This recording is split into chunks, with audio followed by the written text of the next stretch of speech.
Everyone, it's time to switch up the devices again. Now, I did switch over to the Galaxy S22 for like about a few days, and I didn't really find it to be that big of a difference.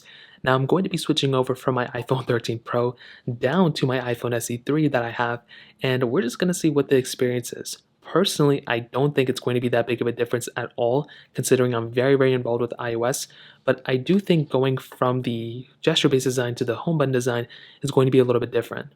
Now I did just factory reset my iPhone SE3 and I'm going to go ahead and set up my iPhone 13 Pro via my iPhone SE3 or vice versa.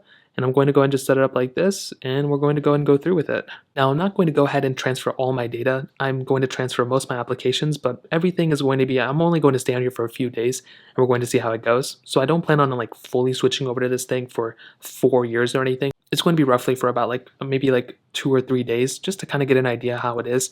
I'm so used to my iPhone 13 Pro. I've reviewed and compared this thing like crazy, so I have a good understanding of how this iPhone holds up, but it's going to be interesting to see what the experience is.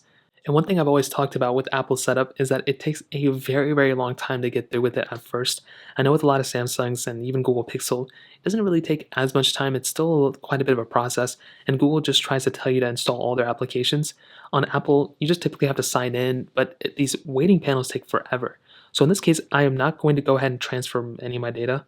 And most of the applications that I typically use on an everyday basis are things like Snapchat and TikTok and Instagram. And a majority of those things are via, most of those things are via your account. So you don't even really have to change anything like that.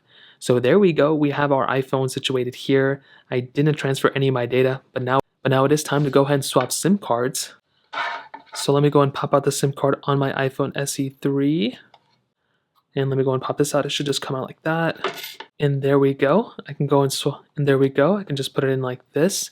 And I think the phone should discover I have a SIM card at some point. So it says no service. And now it says T-Mobile. And I guess that's it. So this should be interesting. I'll give you guys an update probably in the next day or so. And we'll just see how it goes. So like I said, I do plan on switching back to my 13 Pro at some point.